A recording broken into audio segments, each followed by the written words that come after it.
Hello and welcome to the Hollow Grumps.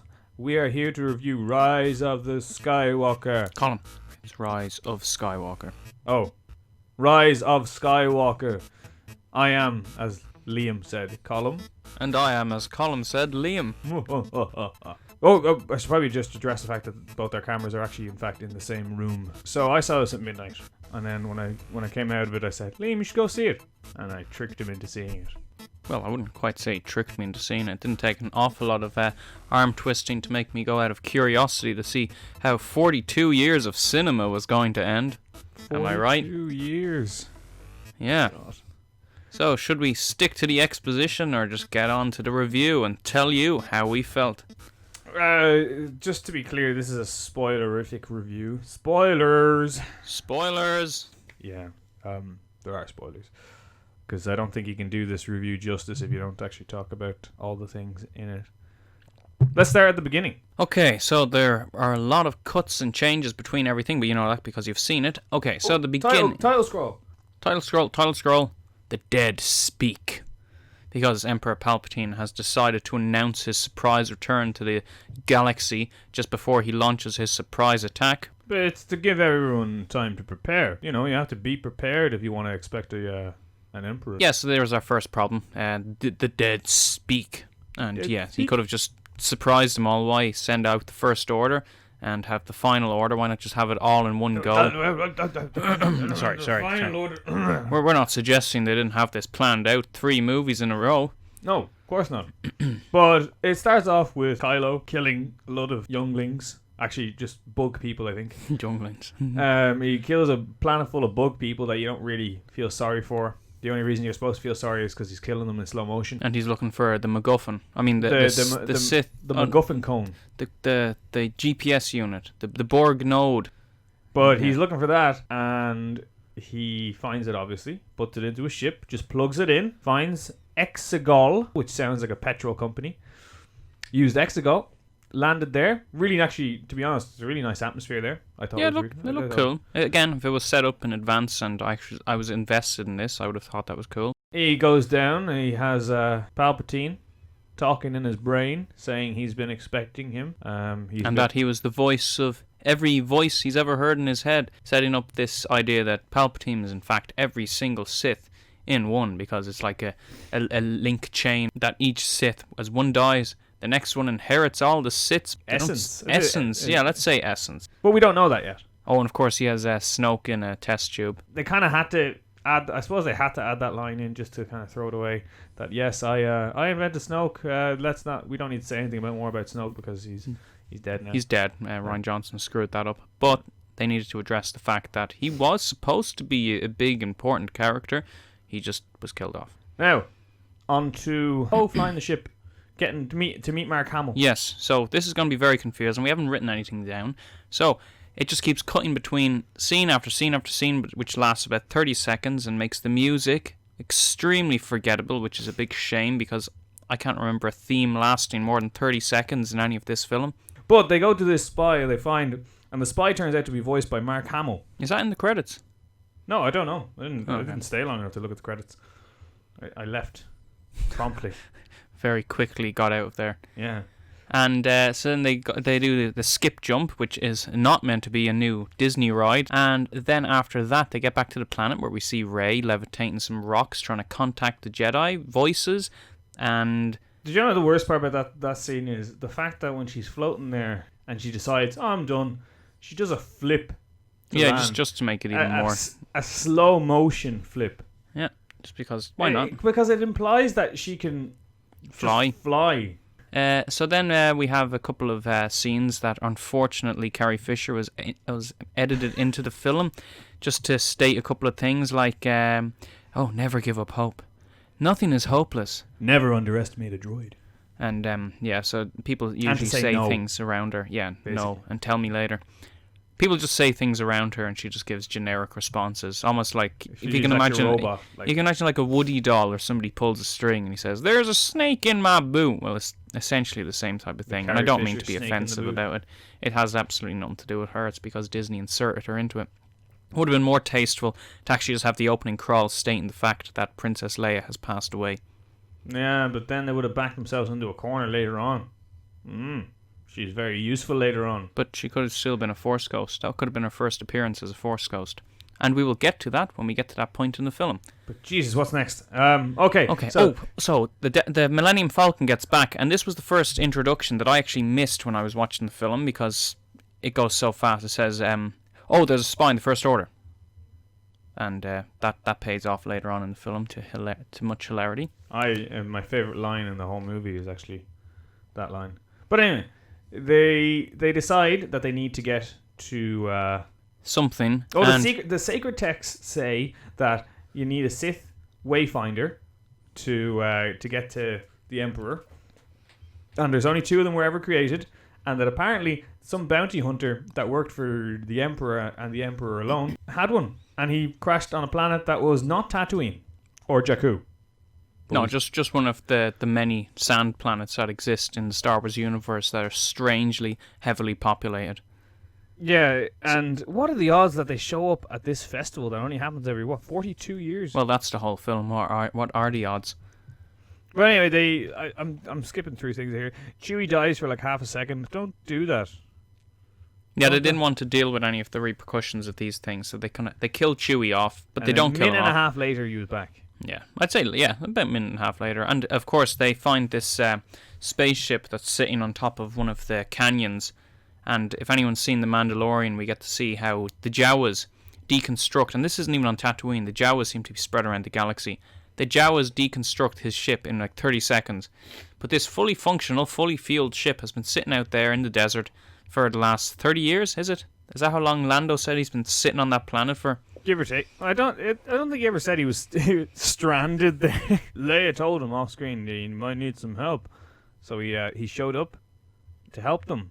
Didn't really do too much. No, he was kind of like a video game character. Yeah, I found it very very jarring that there is a scene in this where they get attacked by a giant snake. The snake is injured, and it's the classic fable of the thorn in the lion's paw.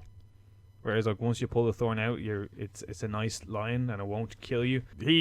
Rey force heals. A power we've never seen before outside of The Mandalorian, where they just put video it in games.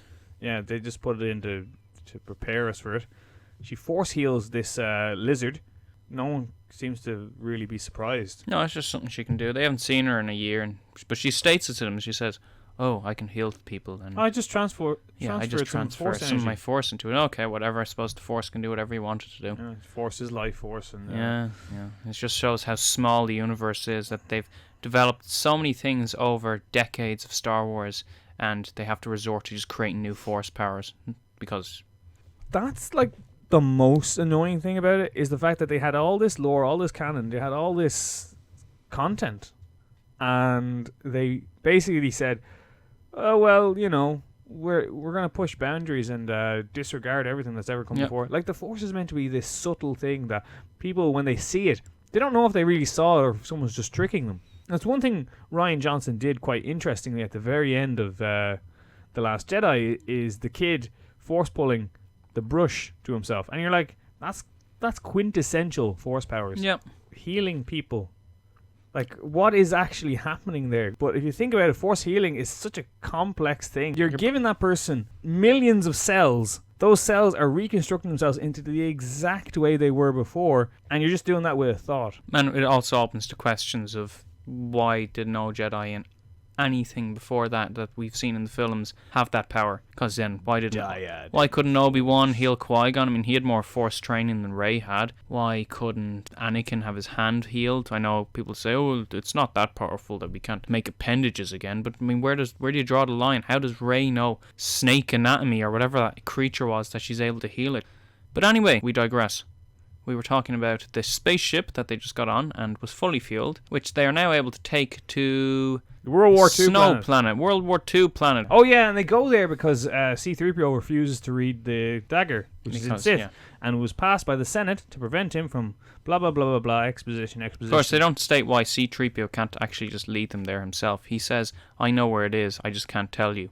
But does that it doesn't imply that you can't just enter the coordinates into the computer or just say, drive in that direction. It's all kind of limits of the programming, or if it takes them to the place, it's therefore telling them what it says. Oh, and of course, when we get to that planet, we meet Poe's love interest character woman that he ran with as a smuggler of some form, who gives him this special magic coin you're able to insert into your ship, despite what make it is. Some annual generic 30-year-old bounty hunter ship will do, and you can insert that into your ship, and it grants you free access to any Supreme Command ship that you want. It would have been just so much handier if she handed him a piece of paper and said, yeah, these are captain's access codes. The codes of like a spy or someone, so if they were turning, they could give these codes, yeah. Just use these, and they'll get you onto any ship once, instead of this medallion will get you into anything as long as you have a slot in your ship. And good thing that 30-year-old bounty hunter's ship had a First Order medallion slot. Yeah, even though I don't know if the First Order was even around when that ship was made, because it looked older than 30 years, but it's hard to tell because technology doesn't really advance in Star Wars. And so then they get on to their really secret sneaking aboard the Supreme Commander's ship, which they're very subtle about doing. They just, they blast 2 stormtroopers and run out into the open. They kill them. And they only acknowledge that ship shouldn't be there when General Pride comes on and says, "Whose ship is that?" Oh! 20 minutes, or I suppose 2 minutes into the escape. And why is everyone dead around it?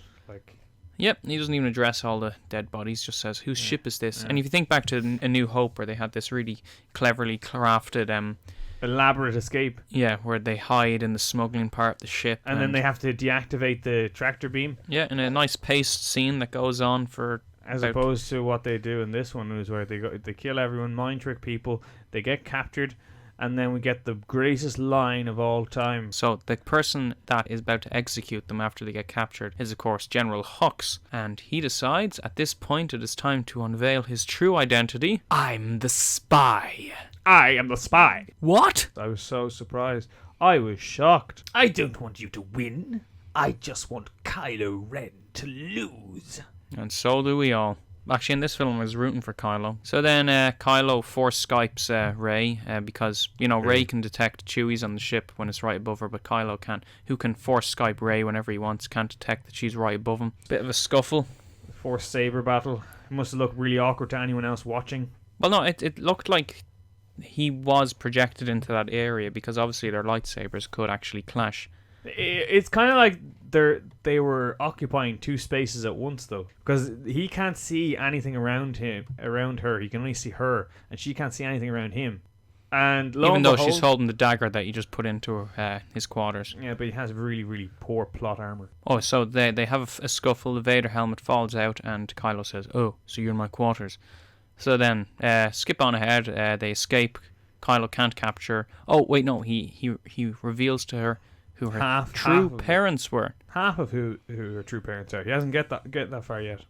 Oh, he says that your father was a Palpatine. Your grandfather is in fact Emperor Palpatine. The first part he says, I said something about your parents. Anyway, it's not important. In that scene, within 2 minutes from that point on, he tells her who her parents are.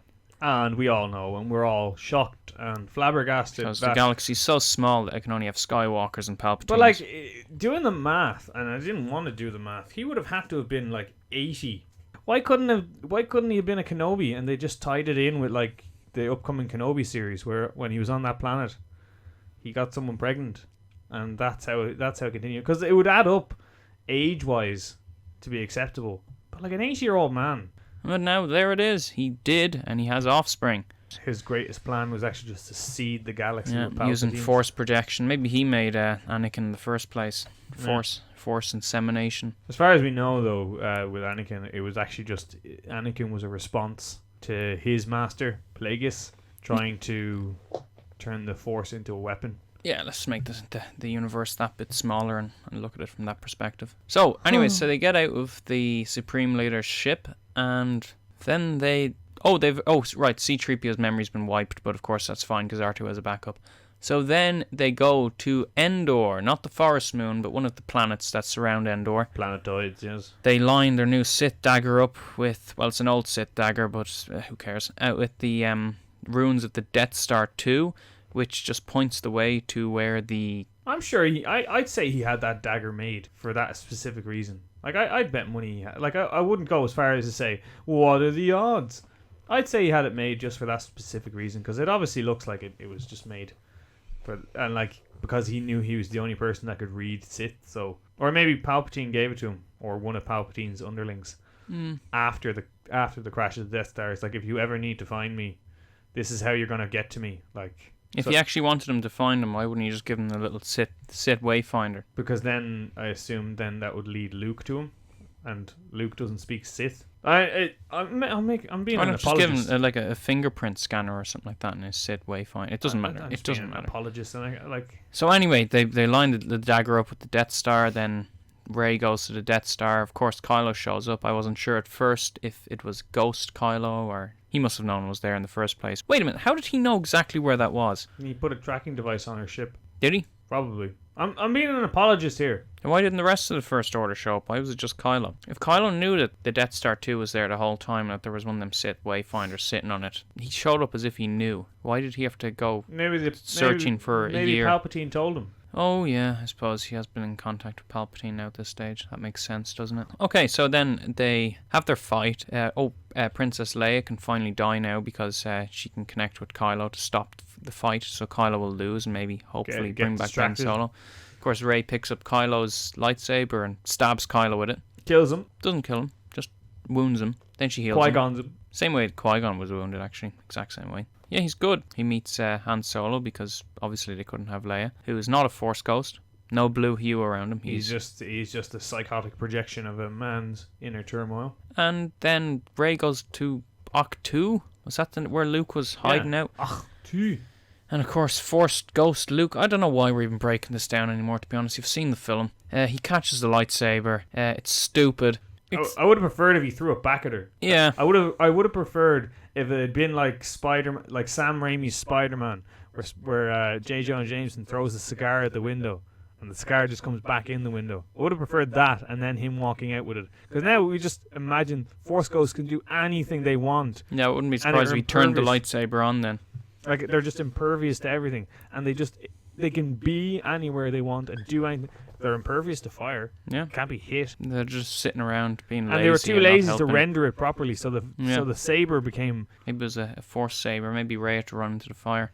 Would have been better if he had put his hand out, went through, and he says, "You better go get that kid." Or he extinguished the fire. I mean, that would have been. That actually would have been better if he just extinguished the fire, because it's not as bad as him actually wielding a lightsaber. They're all talking about how this is Luke's saber. It's not Luke's saber. Yeah, Anakin's saber. Luke's saber's the green one, which just vanished. Yeah, like no idea where that went. The last time he used that was The Last Skywalker as a Force projection. The Last Jedi. Oh yeah. The Last Skywalker would be too good a title. Well, it's actually in the flashback scene where he's thinking about killing Kylo Ren. Kylo. Yeah, brutally murdering his nephew. Yeah. So then Luke convinces Rey to go back to her senses, gives Rey her after he spent like weeks telling her not to be a Jedi. Yeah. I don't have the energy to comprehend the character's 180. It's like, oh well, dying changes your perspective, I suppose, because he's just a completely different person now. Yeah, with a really bad wig. Thinking that I wish I could have done better in life. Oh wait, I'm a Force ghost now who can actually interact with the world, but I'll just sit around and I'll go kick Palpatine's ass for you. Yeah, I'll bring Yoda along and bring Obi-Wan along. Yeah, well, I'll just kick his ass. I'll just make these faces at him the whole time and he can't do anything. Distract him, yeah. But no, I of course won't do that. I mean, that'd be stupid. That'd be fun, enjoyable. So he gets his X-wing out of the water, just like Yoda did. I suppose. And he does it easily, though. Yeah. Yoda made it look like it was actually a little bit difficult. Closed his eyes. He just looks like he has indigestion. Well, he's a Force ghost now. Force ghosts are more powerful with the Force. But he looks like he has indigestion. He probably did. Pushing it down. Do you think they actually went back to Skellig Michael? I think we would have heard about it in the news, wouldn't we? Yeah, I don't think they were allowed back there. Probably just stood in an old green screen area. Yeah, because they definitely didn't film it at the same time, judging by Mark Hamill's appearance. And then after that, we go back to the Rebel base, the Rebel base, and the crew of our heroes find out that Leia's dead. Chewbacca gets. Chewbacca had a very emotional scene, which I felt so bad for him. Yeah, I connected with him simply. Like, imagine, I know he's like 250 years old, Imagine, like, in the space of, like, 3 years, like, all your closest friends just dropping dead. People you hadn't seen in years, and you're just like, oh. That's literally the noise he makes.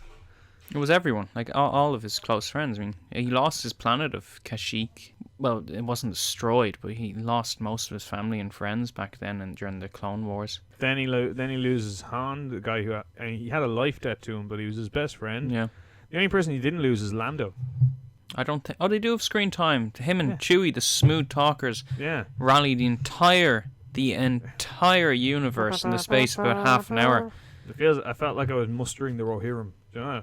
Like, if they'd played that music, but we're getting ahead of ourselves. If they'd played that music, I would have been very happy. Yeah. Okay, so then after that, we begin our big ultimate battle because Rey leads the rebel scum to Exegol in Luke Skywalker's X-Wing. Yes. This is where things become interesting. Because this is when the film actually slows down just a little bit and becomes comprehensible. So Rey shows up at Exegol and meets the Emperor in his chambers, which we have this terrible scene of all the Sith sitting around in the auditorium or in the stadium going, and it just kills any mystery around them. Just a bunch of people chanting, football hooligans. It was like being at mass on a Christmas day. Big hamming it up from Palpatine. Yeah, I mean, as usual, his acting and performance was brilliant. Yeah. Can't fault him there. As I said to Liam, like right after I saw it, it was ironic. They brought Palpatine back to save the franchise. Yep. But he couldn't save himself. he could save... Well, he didn't save the franchise, let's be honest. Yeah. If anything, having him there was more problematic for the franchise. But I should have just had Snoke's dad show up. Yeah. And be really upset that his son was killed. Like in Taken 2, isn't it? That's how it works. The parents of the people that Liam Neeson has killed all to turn up. And Taken 3, it's some, I don't know. Well, they couldn't have the grandparents out of him a bit much. The whole battle with Palpatine and the space battle. So she tries to convert Rey, of course, and fails because, of course. An unsatisfactory ending to a 9-film saga. Bad guys won. Yeah, so we all know going into it, the last film isn't going to be, they lost. Yeah. And he tries to convert Rey by saying, if you kill me, all the Sith will enter you and you can control the battle. I argue that if he really wanted that to happen, he shouldn't have told her. Yeah. He should have just kept jeering her, and then she would have killed him angrily. And he would have won. But if you tell someone, if you kill me, I'll live inside you forever. I'm not going to kill you. I don't want you in me. Or maybe he didn't want her to kill him. We don't know. I mean, just because he said it. So then, of course, she doesn't go through with killing him, and Kylo shows up, or rather Ben Solo, and this is where we have the Force lightsaber teleportation scene. Yes. Well, meanwhile, while all this is happening, though, the rebels are trying to destroy all the ships by landing horses on top of the Star Destroyers. The issue I have with this, and I've said it a million times, is why don't they just tilt the ship, give it a wiggle, do a barrel roll, just like they can't do that.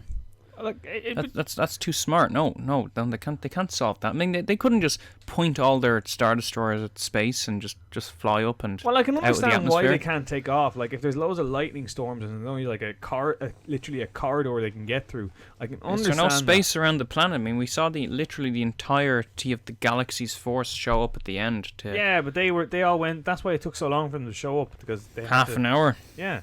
I'd hardly call that. They had to go one at a time. A long time to rally the entire universe. And they had to all stay off the comm channel so that like no one knew they were there until they needed to be there. It's worse when you think about it. But anyway, Ben kills all his friends in the Ren. He uses his old saber to do it. No, he uses Leia's saber, or maybe he uses Luke's saber, and Rey uses Leia's saber. Yeah, but it's the fact that he puts it behind it. She puts it behind her head. And it just appears behind his... Like, as Han Solo said, that's not how the Force works.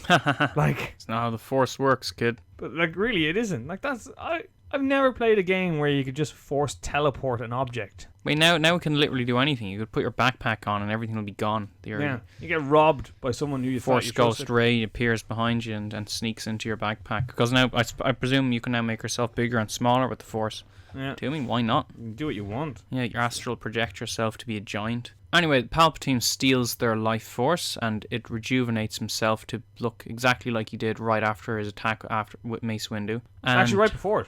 No, right after it. Right before it, he looks perfectly normal. Oh, we need to check that. That's why people are speculating that it was in fact a clone. I thought he looked... No, the only time he looks a bit odd is the fact that his head, once he's getting killed, is a bit peculiar. No, his mouth is fine. His teeth are fine. He starts to kill Rey with lightning. Oh yeah, dubstep. Dubstep. They dropped the bass. It's kind of...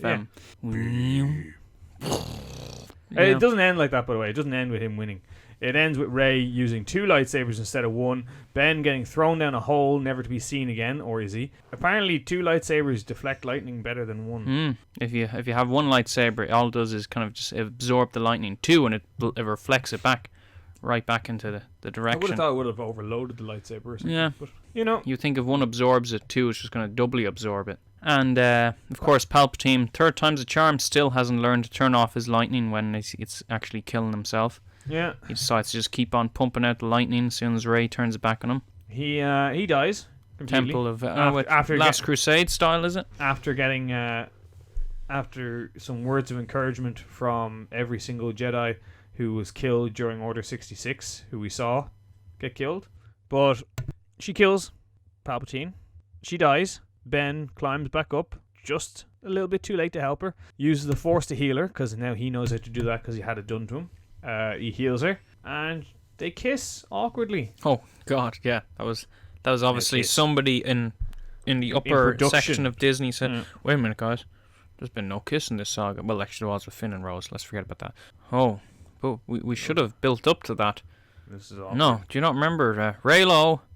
Raylo. Yeah, it's good. Okay, anyway, so they awkwardly kiss, and then the kiss kills him. Yeah, so maybe she sapped the rest of his life force. She's like, you didn't give me enough. She's like Rogue from X-Men. Yeah, that'd be a bit more interesting. It turns out she was in fact evil this whole time. The whole time, and now she's masquerading as a Skywalker. She's the one that killed Kylo with the kiss of death. And what she doesn't realize is that regardless of how she killed Palpatine, his spirit still entered her, and she's slowly becoming evil. And she buried those lightsabers to bury the last of the Skywalker. And now she's going to use the Skywalker name to rule the galaxy. So then after that, they all hug, and we have our same-gendered lesbian kiss scene. Which I just don't care about. Well, no, there's been a lot of controversy over that because it's been cut out of stuff in like Beijing, I think it is. Countries that don't like. Yeah. So, God, Disney would never put something like that in just to appease audiences and then take it out to appease other audiences. They'd never be so bold and brave and stunning to do something like that. It's so fickle. Yeah. I didn't care. I didn't care. I mean, and then I went onto like Reddit and people were giving out about it just being forced in there. I didn't notice who was kissing who. Yeah, I didn't really notice. It probably was kind of a this on Disney's part. Yeah. Look how progressive we are. We're sorry we couldn't give you Poe. We won't give actual same relationships in the show just yet, but we will show you this. It exists somewhere. But they have their happy ending. Yeah. Chewbacca gets a medal. Which we don't know why he didn't have that at that point. Maybe he just hadn't earned it yet. Rey gets to gets to slide down into the Skywalker ranch. Gets to play in her sand sled.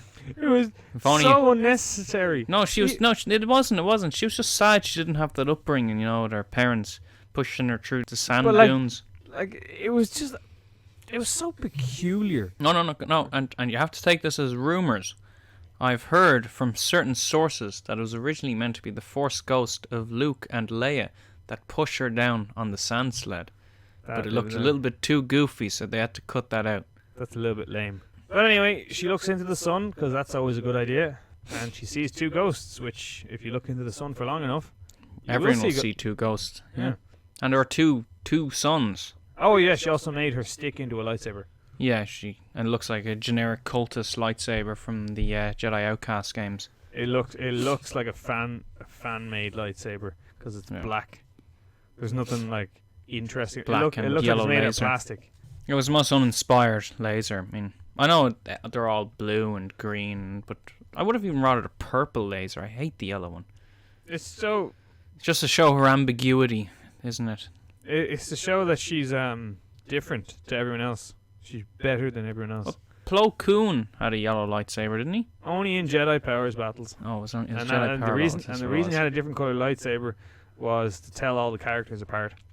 Except for Mace Windu, who didn't have his purple lightsaber at that point. No, Plo Koon had a blue one, didn't he, when you actually see Clone Wars? Well, Colin, what did you think of Star Wars: The Rise of Skywalker? I think we did a better job summarizing it than the film did existing. Yeah, there were a lot of spoilers that leaked of the thing. I followed them all, and they all turned out to be true. But the spoilers, in fact, if you read them, they're more detailed than the actual film is. They actually tell you thought processes and character motivation as to why these things were done. Yeah, or rather they try. I'd say these things were written after they edited the film. So the editor, they were probably editor's notes to say, I wanted to look like Kylo is thinking, oh no, where's the Sith Wayfinder, and why am I on such a stupid and terrible mission? Then there were probably the notes the editor got. The thing I would have liked to have seen, and I'll never get to see it now, is all the Force ghosts. Kick him when he's down. No, all the Force ghosts come back to life,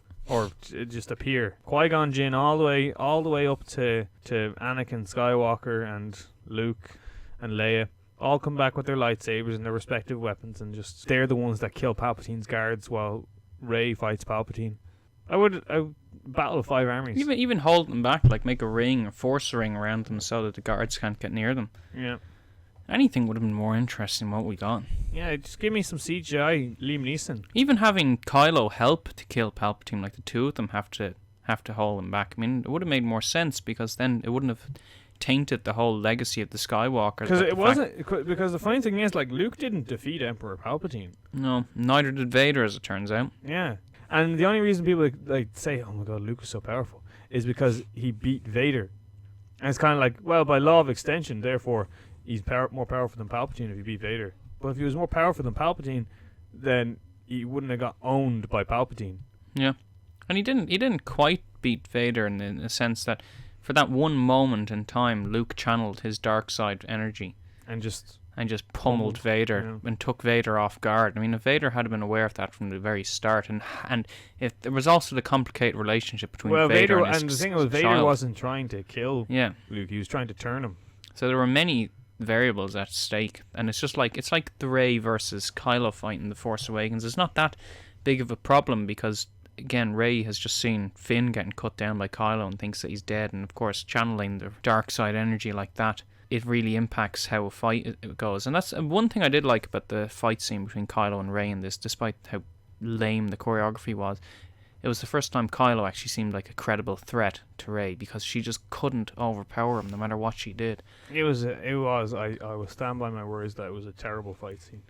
It was just two people swinging at the swinging lasers. at each other's sticks. Yeah. It's like what kids do when they don't want to hit each other. They just want to pretend to be fighting. But anyway, that's the film. It's over. We're done with Star Wars. We'll never have to watch another Skywalker thing again. Hopefully. Oh, God, I swallowed those words. Which it seems anyone can be a Skywalker now, so maybe we'll see. Just see more Skywalker films. Take the name. That's all you have to do. Yeah. You don't have to be. You just have to. They won't be the Jedi anymore. It'll be the Order of Skywalkers. Yeah. Anyone that becomes a Skywalker, like it'll be Rey Skywalker and Finn Skywalker and the Order of the Palpatines. And the Order of the Palpatines for anyone that becomes a Sith. Yeah. Because all the Sith got crushed. Felt bad for them, actually. Yeah, so now the next Sith, I suppose, has to start from scratch, don't they? We'll have a... So in the end, the chosen one was Palpatine? Because he killed himself. Yeah. Like, if Palpatine embodied all of the Sith, him procreating was destroying all of the Sith in one go. Just like Vader joined the Sith, Palpatine embodied the Sith and gave birth. To me, and I'm very rarely like this, to me, the saga ended at 6. I think this is what like people who were our age in 1999 must have felt like, because I love the prequels, and I assume people that are really young will love these ones. We'll leave it there. Oh, one last thing. Rating. What would you give it? 5. Yeah, I'd give it 4 or 5. I don't know. There were some things that were fun. Sorry, that's out of 10, by the way. Yeah, out of 10. Yeah, out of 10. Out of 100. Let's be very clear about that. About 4 or 5. I wouldn't recommend going to see it unless you're a big Star Wars fan that just needs to know how the Disney sequels ended. I would more recommend going to see it if you've never seen another Star Wars before, because it'll make as much sense to you as it did to us. Yeah, it'd be a bit of fun. You can laugh at how like badly going to see edited The Room, it is. You know. Yeah. Anyway. Yeah. That's us. So make sure to like, subscribe, comment down below, because God knows if anyone else will. And we will see you in our next video.